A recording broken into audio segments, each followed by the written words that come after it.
unconscious side.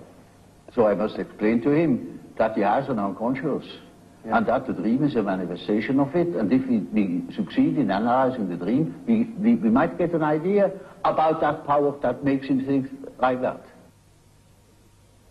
You see? In such a case, one can begin right away with the analysis of dreams.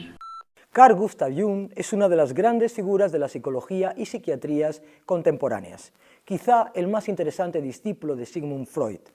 Influyentes en sus ideas fueron sus viajes por África del Norte, Estados Unidos y Kenia, así como su relación con el filólogo Richard Wilhelm, el hindólogo Heinrich Zimmer y el filólogo y mitólogo Karl Kerenyi.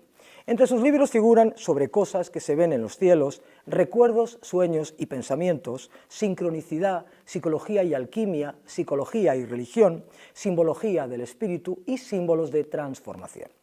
Para hablar de Carl Gustav Jung, hoy contamos con la presencia de Jesús Callejo, que ha estado con nosotros en anteriores programas, hablándonos de sufismo, de Alexander David Neal, Elena Petrovna Blavatsky, Paramahamsa Yogananda, Nicolás Roerich, Ken Wilber y Zaratustra.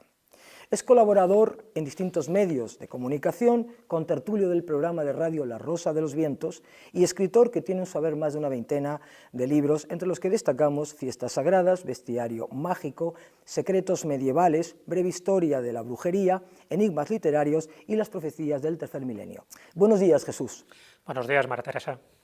A Jung se le considera discípulo de Freud, pero mantuvieron una difícil relación de admiración y odio, cuyas divergencias fueron mayores, quizá, que sus puntos de encuentro. En pocas palabras, ¿en qué consistían esas diferencias? Sí, la verdad que la relación que tuvieron ellos fue muy dispar en esos 5 años de convivencia pseudopacífica, porque se le considera un discípulo, pero también se le considera un colaborador. Realmente tuvieron muchos problemas a la hora de congeniar varios puntos, entre ellos, como no, el de la libido. Jung le conoce a Freud gracias a su libro de la interpretación simbólica de los sueños y a partir de ahí empiezan a tener una relación profesional y personal bastante intensa, pero chocaron en puntos muy fundamentales. Freud, para él la psique estaba dividida en 3 factores muy claros, ¿no?, que era la consciencia, preconsciencia e inconsciencia, y sin embargo Jung pensaba que había un inconsciente personal y un inconsciente colectivo, donde derivaban los arquetipos, y eso como que a Freud no le entraba muy bien en la cabeza. Y, por otra parte, todo lo que tenía que ver con los mitos, la simbología, la religión y los fenómenos paranormales, Freud siempre mantuvo una distancia respecto a Jung, incluso en algunos casos anecdóticos que convivieron, como fue en 1907 en Viena, donde determinados objetos crujían y se movían, y eso se sabe que fue uno de los detonantes para que Freud se desviara de las tesis que mantenía Jung. Jung pasaba largas temporadas en la Torre de Bollinger, su lugar favorito de descanso, creatividad, donde le ocurrieron varios episodios extraños y sobrenaturales. ¿Puedes comentar alguno de estos episodios?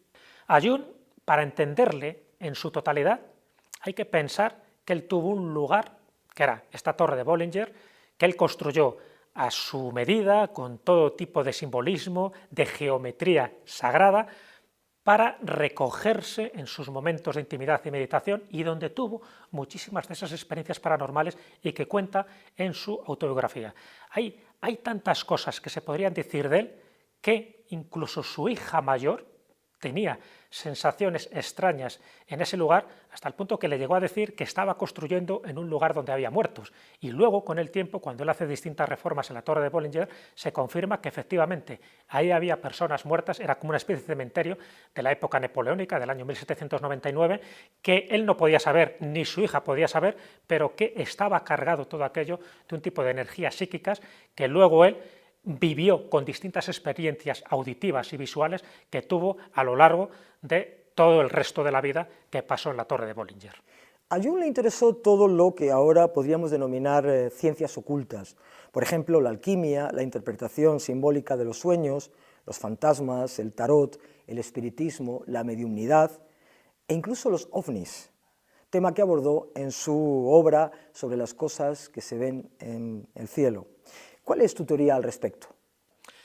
Esta obra la publica Jung en el año 1958, cuando estaba en auge toda la fenomenología ufológica. En los ovnis la etapa oficial es en 1947, así que en ese momento había ya muchos investigadores, muchos avistamientos, muchas personas que decían haber tenido sueños o encuentros con este tipo de objetos, y Jung lo interpretó desde su psicología analítica como un arquetipo, una simbología relacionada con el mandala por la redondez de estos ovnis.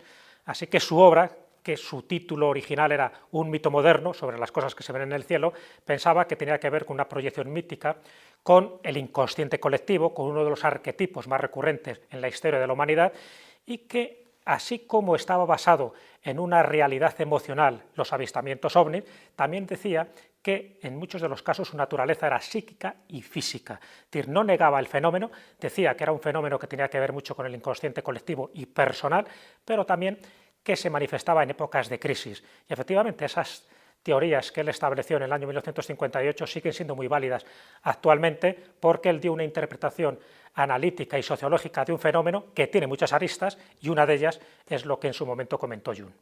Se dice que Jung siempre mantuvo una postura espiritual muy diferente de las religiones convencionales, como si hubiera creado su propio misticismo. ¿Es esto cierto? Es cierto que Jung siempre tuvo su propia religión. Él renegaba de las religiones convencionales, pensaban que eran religiones muertas. De hecho, su padre era un pastor luterano y nunca estuvo de acuerdo con esa religión, con el cristianismo. También renegó mucho del catolicismo. Así que gracias a sus estudios, gracias a todo tipo de influencias que él tuvo, tanto de Oriente como de Occidente, se puede decir que tuvo un misticismo propio. Él quería buscar a Dios de una forma más inmediata, más directa.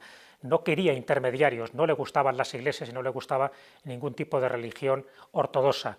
Entonces él sí se basó mucho en sus experiencias personales, que tuvo muchísimas, y él tenía un concepto de que era más fácil llegar a Marte que encontrarse a sí mismo. Decía Jung que si el hombre no se encuentra a sí mismo, corre un peligro inminente, que es el de su aniquilación. Por eso él pensaba que la búsqueda de la divinidad, la búsqueda de Dios, como lo entendiera cada uno, era uno de los fundamentos del ser humano y de su desarrollo personal.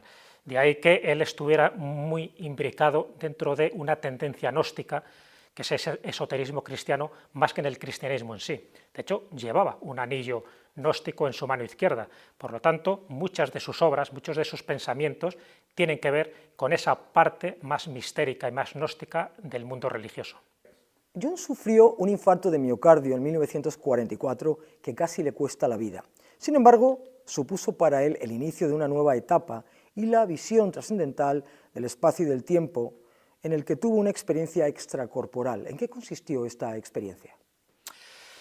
A primeros de 1944 él tiene un problema en el pie, se lo fractura, y inmediatamente después sufre un infarto que le pone pues eso, al borde de la muerte, donde él pasa una temporada bastante mala en el hospital, 3 semanas, donde sufre una serie de visiones, de experiencias oníricas muy vívidas para él, de tal forma que cuando luego él lo cuenta en su autobiografía, en esos recuerdos, sueños y pensamientos, dice que se sintió como si fuera una proyección astral, es decir, fuera de su cuerpo, donde veía el mundo a su alrededor, pero a una cierta distancia. Veía incluso, describe Ceilán, lo que es la actual Sri Lanka, parte del subcontinente indio, y cuando él comprobó este tipo de datos se dio cuenta que tendría que estar a una altura de unos 1.500 kilómetros, ni más ni menos, para poder ver en esa amplitud el planeta Tierra. Pero lo más importante de lo que él cuenta es la sensación de paz, de plenitud, de felicidad que sentía justo en los momentos que él tenía este tipo de visiones.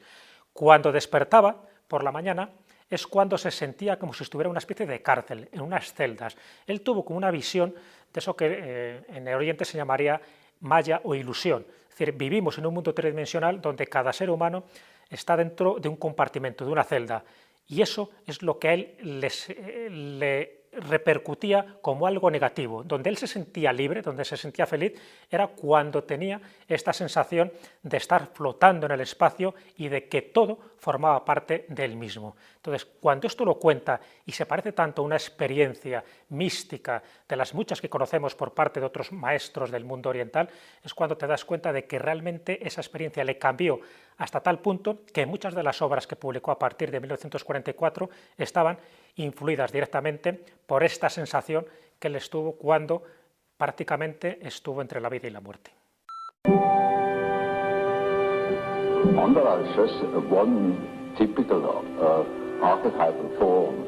It is what they call in alchemy the quadratura circuli, the square in the circle, or the circle in the square.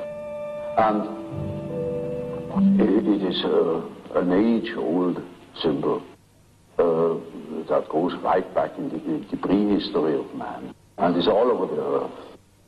And it either expresses the deity or the self. And these two terms are typologically very much related, which doesn't mean that I believe that God is a self or that the self is God. Hace poco se ha publicado el libro rojo, o Liber Novus, gracias al permiso de su familia, en el que cuenta multitud de historias inéditas, entre ellas la existencia de un espíritu guía llamado Filemón. ¿Cómo describe a este personaje? Ese es uno de los aspectos a lo mejor menos conocidos de Jung.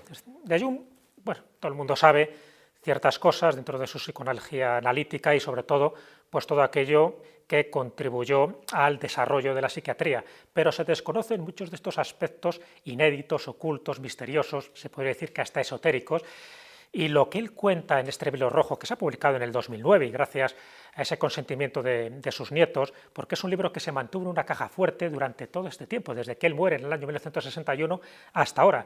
¿Y por qué se mantuvo en secreto? Porque ahí revelaba muchos aspectos de su personalidad oculta. Algunos es cierto que ya había contado su autobiografía, pero claro, esa sensación de que él estuvo conversando con personajes arquetípicos como era este Filemón, que además él lo dibuja, lo describe como un anciano de barbas largas, blancas, calvo y con unas alas. Esa era para él el gurú, era su maestro del alma, era aquella persona que no solo formaba parte de sus visiones, sino que él decía que tenía una existencia real, que tenía vida propia, y con él mantuvo muchas conversaciones. De hecho, él cuenta que su idea de los arquetipos surge directamente de esas conversaciones que tuvo con Filemón, dentro de esa técnica que él decía que era la técnica de la imaginación activa, es decir, eran conversaciones de su yo más profundo con estos personajes que a él se le aparecían, pero no personajes de su propia imaginación, sino personajes con los cuales interactuaba, que le daban mensajes y le daban secretos que él no podía conocer a nivel consciente. Entonces vuelve otra vez a jugar Jung en ese mundo entre lo onírico, lo fantasioso, lo real, pero con una trascendencia tal que en el libro rojo, que ahora se ha publicado, se describe con pelos y señales lo que él considera que son los personajes arquetípicos, porque no solo se le aparece Filemón, sino también otro tipo de seres, como una serpiente negra, como Salomé, que para él es lo representante del ánima, es decir, del eterno femenino. Todo este tipo de cosas es un compendio donde se ve claramente ese misticismo, esa espiritualidad de la que hablábamos antes. Jung ha ejercido influencia en muchos sectores de la psicología, de la cultura en general y de la llamada Nueva Era o New Age. ¿Se sigue notando esas influencias? Claro que se sigue notando y cada vez más. El hecho de que a Jung le interesara todo tipo de temas muy relacionados con el misterio, como era el espiritismo, la mediunidad, el I Ching, en fin, el famoso libro de los cambios, como era la alquimia, como era la simbología, los sueños, todo eso hace que en esta etapa pues sea más carismático la obra y el pensamiento de Jung que, por ejemplo, el de Freud, hasta el punto que muchos directores de cine, como Fellini, por ejemplo, o Ingmar Bergman, han reconocido públicamente que se han basado en muchos de los arquetipos que menciona Jung para sus guiones de película. En el mundo de la ciencia ficción ocurre lo mismo. Con Ursula K. Le Guin, por ejemplo, pues se ha sentido deudora de muchas de las obras y de los pensamientos que tuvo Jung, hasta el punto que el propio Jung decía que él se sentía muy incomprendido los mensajes que le había dado y que solo era entendido plenamente por los poetas. Hasta aquí el programa de hoy. Muchas gracias, Jesús Callejo, por tu inestimable colaboración y espero contar para otras próximas ocasiones contigo. Muchas gracias. En uno de sus libros, Recuerdos, Sueños y Pensamientos, Jung declara: el saber no nos enriquece, sino que nos aleja cada vez más del mundo místico en el cual tuvimos una vez nuestra verdadera patria.